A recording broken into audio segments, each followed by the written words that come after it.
बिस्मिल्लाहिर्रहमानिर्रहीम। अस्सलाम वालेकुम।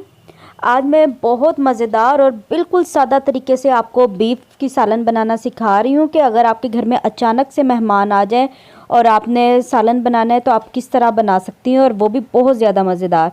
तो ये हमारे घर मेहमान आए थे अचानक, तो उनके लिए मैंने बनाया है। तो मैंने कहा चले ये रेसिपी मैं आप लोगों के साथ भी शेयर कर लेती हूँ।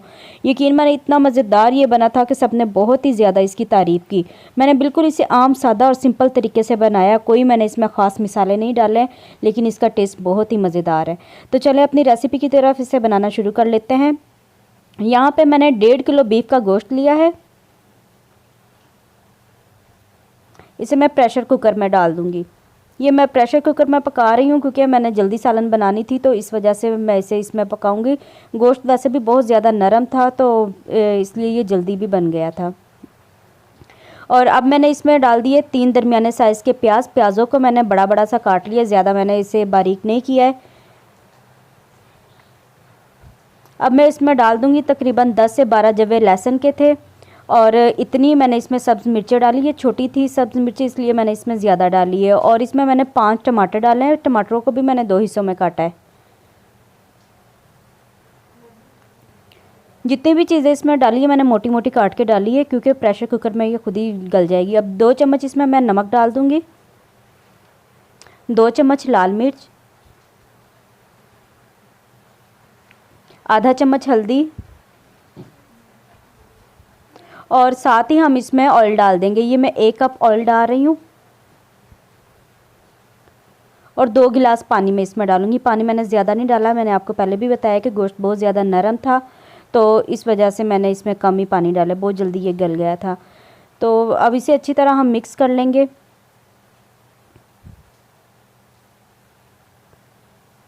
और अब इसे मैं तकरीबन 20 मिनट के लिए प्रेशर लगाऊंगी। 20 मिनट से ज़्यादा नहीं लगाऊंगी, तो 20 मिनट के बाद फिर मैं आपको दिखाती हूँ। तो देखें 20 मिनट के बाद मैंने ढक्कन खोला है, तो ये हमारा गोश्त तकरीबन गल चुका है, बल्कि बहुत अच्छे तरीके से गल गया है, और ये सारी चीज़ें भी गल गई है। इसे हम अच्छी तरह से मिक्स कर लेंगे।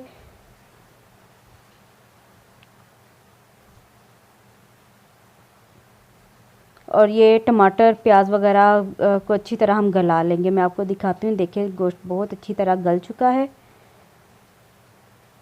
अब हमने इसकी अच्छे तरीके से भुनाई करनी है। इतनी भुनाई करनी है कि जो इसका मसाला है ना, वो सारा अच्छी तरह इसमें मिक्स हो जाए, बिल्कुल भी मोटा मोटा सा ना हो।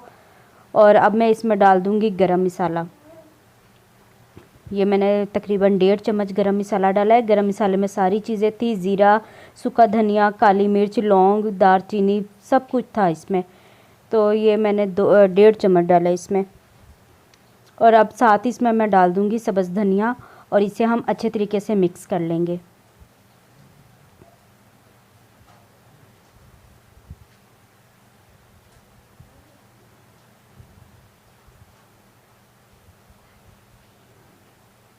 तो मसाला देखें, आप देख सकते हैं कितनी अच्छी इसकी ग्रेवी बनी है।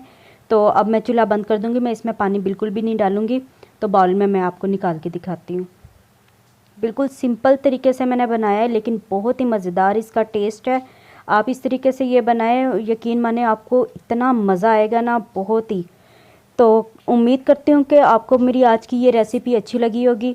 अगर आपको मेरी ये रेसिपी अच्छी लगे तो मेरी वीडियो को लाइक करें, शेयर करें, और मेरे चैनल को सब्सक्राइब करें। साथ में दिए गए बेल के आइकन को भी लाजमी प्रेस करें, ताकि मैं आप लोगों के लिए अच्छी से अच्छी रेसिपी लेकर आऊँ, ताकि आप आसानी से अपने घर में बनाएं और अपने घर वालों से अपनी रेसिपी की तारीफ़ करवाएं। तो अब मैं आपसे इजाज़त चाहती हूँ। मिलते हैं किसी और न्यू वीडियो में। तब तक के लिए अल्लाह हाफिज़।